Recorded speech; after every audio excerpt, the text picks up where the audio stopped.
Arabic is an idol for non-speakers. It's shirk. It's a tool that they use to distract you away from the Quran. So the first thing is, well, they sing it. They sing it. They're not psalms. You know, the songs. They're Prophet David had a harp. You know, it's not a psalm.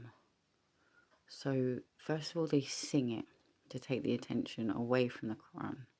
Second is they claim you do not have access to the Quran because of Arabic. This is all shirk. They're written off by God for this. They're being gods, you know.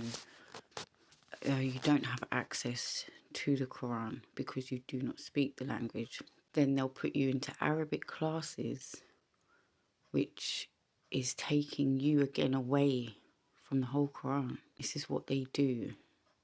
They're not Muslims. They all idolize Arabic, which if there's any words, you are easily able to translate them. And obviously knowing God before the Quran, you know, people have known him since birth. So things really don't make sense, and it's very easy because most of the time it's got brackets in the Quran, and when you actually check the word, it's only they've taken it from hadith, and the word means something completely different. They idolize, they say it's the best language.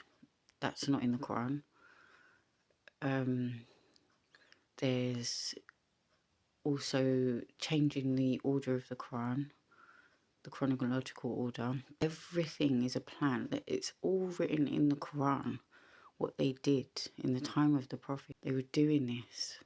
When his back was turned, they were doing this. They were doing all of these things, writing hadiths against, you know, just to make their own religion. So this is what it is. Also, as I said, they're not psalms. So if I'm going to read the Quran and I say, in the name of God, that's not how God wants you to read the Quran. So in Arabic, you have to sing it. No. In English, you're not allowed to sing it, right? So these people, they're enemies of God. All of them. They're all enemies of God. Complete enemies of God. They only follow the enemies of God. They don't like God. They don't like the Quran. And everything in Sunnism is nothing to do with the Quran. Alright, everything is shirk. The Shahada, all of it is shirk. It's oppressive atheists and pagans in the Quran that will persecute him. That's their phrase, the Shahada. It has to be in Arabic. No. Alright, they're just trying to bring you into a cult. Yeah, so alright. So just take that on board.